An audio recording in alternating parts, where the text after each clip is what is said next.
Hey everybody, and welcome back to our channel. Today we're going to do a slower video. Today we're just going to be doing some prep. Every time we do groceries, when we get our produce, I always like to break them down, kind of preserve them, freeze them, do whatever we need to do to make them last longer, and kind of have them pre-cut and just available for however I tend to use them. So I'm going to take you through this process with me today and just kind of chit chat with you a little bit, kind of give you an idea of where we're going with this channel, talk a little bit about me, just kind of bounce some ideas off of you guys, and I would love to hear from you guys in the comments below. Here I am getting our celery ready. I like to dice them up, get them frozen. I throw them in a lot of our recipes. It's good filler, it's good hydration, it's just nice to have on hand. I typically dice them, freeze them. Sometimes I'll cut them into the long strips and do the, ants on a log thing. But my little one's kind of grown out of it, so now we use it mostly as seasoning blend. But to talk a little bit about the channel, if you've watched a couple of our videos so far, you'll notice that a lot of our meals are pretty simple, they're pretty homey. The goal of my channel is to bring you guys recipes that actually contain things that you would typically have in the house. We're focused less on aesthetic and practical, delicious, filling, just meals that are realistic for the day-to-day person. These meals will work if you are just a busy person, you have long hours.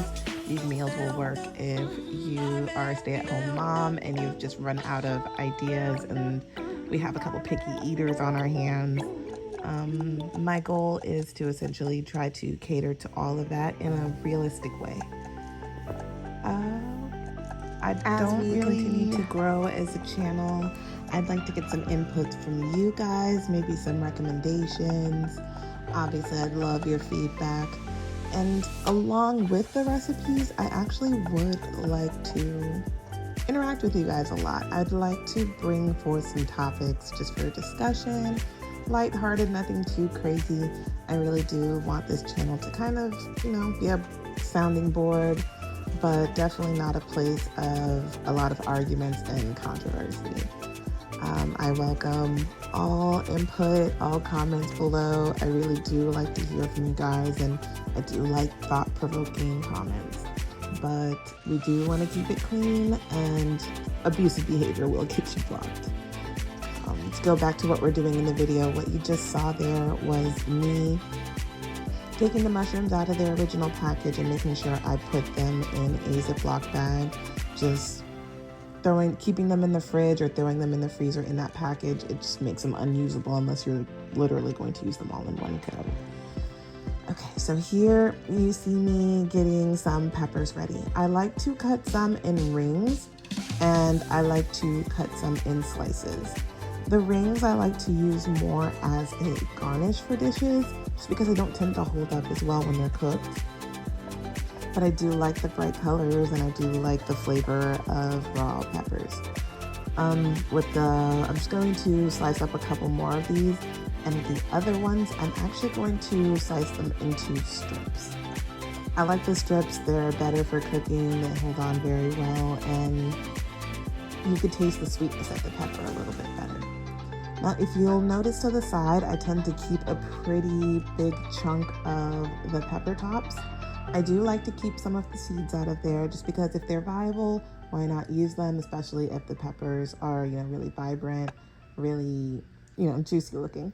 And I also keep the tops because I keep a bag of kind of vegetable discards, onion tops, celery tops, some pepper tops. I like to keep those because we do make homemade stock from time to time. As you've noticed in my videos, I do tend to do a lot of my cooking in chicken broth. I do just like the extra flavor, a little bit of extra minerals. It's just a little bit better than just plain water. It's kind of the difference between hot chocolate with water versus hot chocolate with milk, if you know what I mean. But I like to cut these down, and we're not necessarily a no waste family by any means, but whatever we do use, it just kind of makes sense if we have the parts to just do it. If you have the time and you have what you need to do it, why not, right? So I'm going to get these slices bagged up, and what you're actually going to see me do is collect the seeds on my cutting board. I'll wash them off and I'll dry them off, see if they're viable, and we just throw them in our garden bed, especially in the summertime. It's the perfect time for peppers. Okay, so next I'm going to be working on our green onions. With our green onions, I like to cut them and get them into small slices. That way they freeze very well, and I could sprinkle them on top of anything as a garnish or to cook with. If you're looking to lighten the flavor of your food, or you just kind of want a springy feel to it, green onion is a great way to do that. I know that I hear ginger is also a really good way to do that, but I personally am not that big of a fan of ginger. So green onion is the way that I go with it. I had been using the knife for a while, but for these, just the kitchen shears just make it a little bit easier, a little more uniform, and I don't end up crushing everything and kind of forcing the juice out. Now with the bottoms, I will also throw maybe half of those in the stock bag, but the other half I will actually keep in some water, and I'll just let the green onions regrow over and over again for a while. I just find that you may as well. It's kind of there. It's pretty easy. It's low maintenance, and I do use a lot of green onion in my cooking. So that's one way to reuse them. Of course, if that's not your jam, you know you won't keep up with changing the water, don't even bother. But it's just an idea for the extra stuff that you have around. But I will be finishing these up and putting them in the bag. And we just like to keep those on the inside freezer. I do have a deep freezer where I do keep the bulk of my big cut up vegetables and my meat, but since I use these so often, they usually stay in the inside kitchen freezer. If you'll notice, I like to do the onions last when I'm doing all the slicing and dicing. A lot of the other flavors can cover the flavor prior pretty well, but once you cut an onion and you cut into anything else, it will taste like onions. So that's always going to be the last thing I do.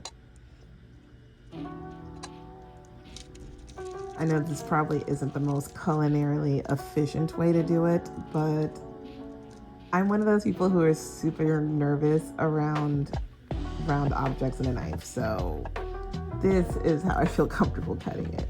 I know there's better methods.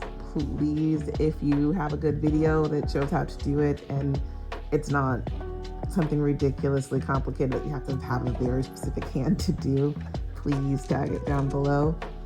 But here I'm just going to cut these into rings. I do keep a lot of diced onion on hand, but the rings I find very useful because A, great as garnishes. 2, when they're frozen, every now and again we get like the hankering for onion rings, and I could use them for that. But they make good soups. They caramelize well without becoming so much of a paste. But anyways, this is the bulk of, these are what I would call my kitchen staples. They're pretty much here all the time in one form or another. Everyone's might look different.